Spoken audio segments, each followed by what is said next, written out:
அது முன்னூறு தான் இருக்குது.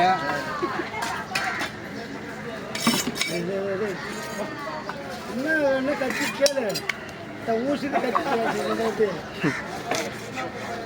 கட்சியில் கையில் வர வீட்டுக்கு போனா அப்படிதான் என் கட்சி எடுத்துன்னு போயிட்டு வடிச்சு தந்துடுறோம்பான்னு ஒரு மீன் வேலைக்கு எடுத்துன்னு போனாரு. இப்போ வரைக்கும் வடிச்சு கொடுக்குறாரு.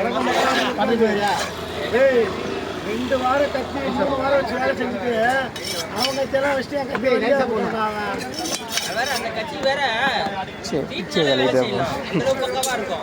ஆனா இவர் வேலை செஞ்சுட்டு வந்ததுக்கு அப்புறம் கோச்சிங் வேலை செய்ய மாட்டேன்.